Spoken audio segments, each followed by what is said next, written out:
اریاں کاری کی تینوں اقسام عملے فرسودگی، تودی زیاں اور کٹاؤ کے عمل کے بارے میں تفصیل سے پڑھنے کے بعد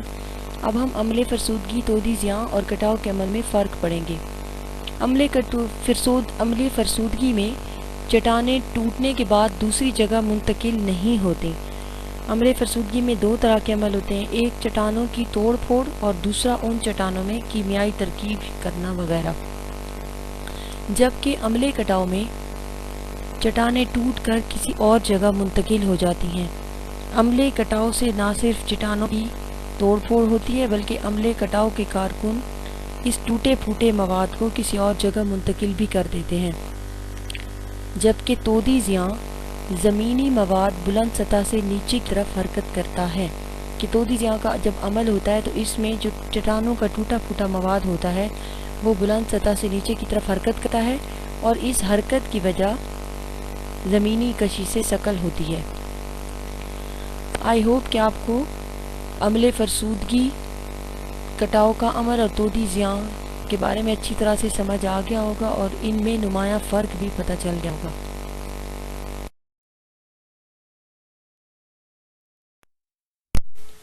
اب ہم پڑھیں گے عملے کٹاؤ اور تودی زیاں کے اثرات، یعنی کہ عملے کٹاؤ impacts of erosion and mass wasting کی ذات، آبپاشی، انسانی بستیوں اور ٹرانسپورٹ پر عملے کٹاؤ اور تودی زیاں کے اثرات کیا ہوتے ہیں۔ سب سے پہلے ہم پڑھیں گے کہ زراعت پر اس کے کیا اثرات ہوتے ہیں۔ امپیکٹ آن ایگریکلچر، ندی نالوں اور کچی نہروں پر مشتمل جب آبپاشی کا نظام ہوتا ہے کہ ندی نالوں یا کچی نہروں کے ذریعے فصلوں کو سیراب کیا جاتا ہے تو اس سے پانی کی وہ زمین جو ہوتی ہے مسلسل پانی کے کٹاؤ کا شکار رہتی ہے کہ پانی کے عمل سے جب وہاں سے اس جگہ سے کچی نہروں سے یا ندی نالوں سے بار بار پانی گزرتا ہے، بار بار ایک ہی سطح سے پانی گزرے گا تو زمین پر موجود مٹی کی زرخیز تہ آہستہ آہستہ کٹاؤ کا شکار ہوتی رہتی ہے اور پانی زرخیز مٹی کو بہا کر لے جاتا ہے۔ پھر جو ایسی زمین ہوتی ہے وہ وہاں پر نباتات کی یا پودوں وغیرہ کی یا پلانٹیشن جو ہوتی ہے فصلوں وغیرہ کی افزائش کی شرح کم ہو جاتی ہے اور فصلوں کی پیداوار میں بھی کمی ہوتی ہے۔ اب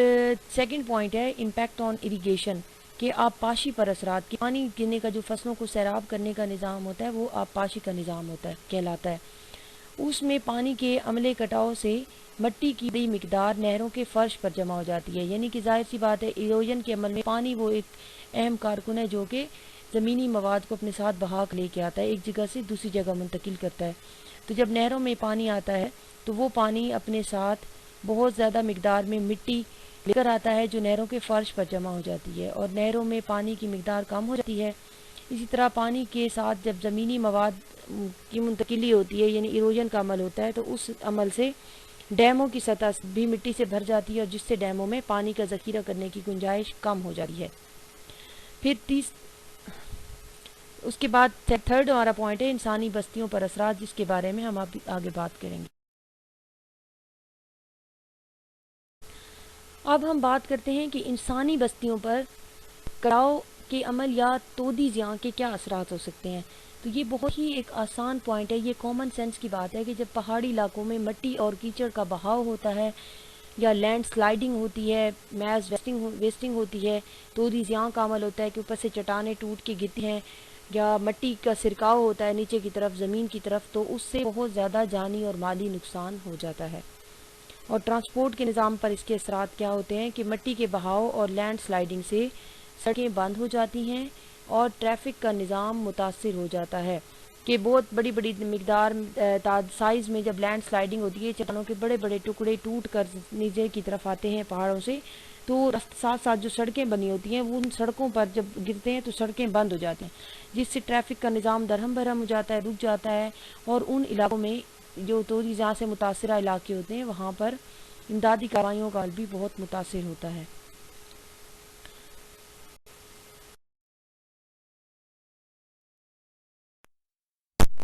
آپ نے عملے کٹاؤ اور تودی زیاں کے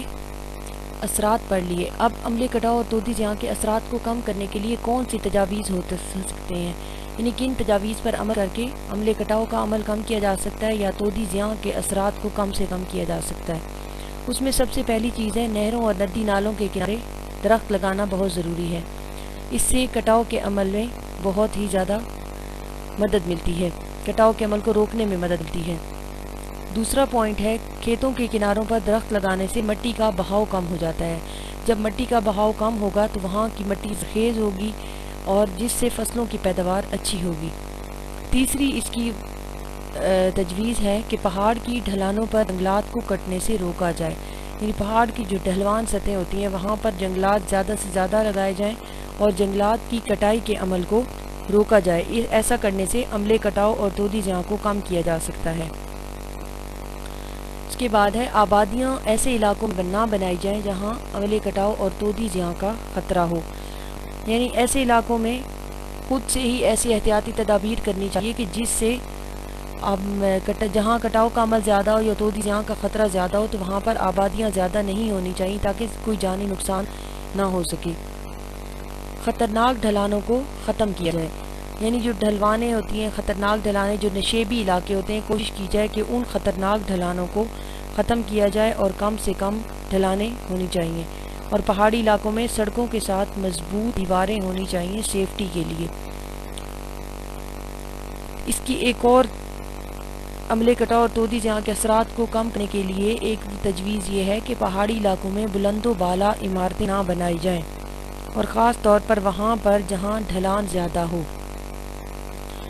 اور نہروں اور ندی نالوں کے کناروں پر درخت لگانے چاہیے۔ یہ تمام وہ تجاویز ہیں جن پر عمل کر کے کٹاؤ کے عمل اور تودی زیاں کے اثرات کو کم سے کم کیا جا سکتا ہے۔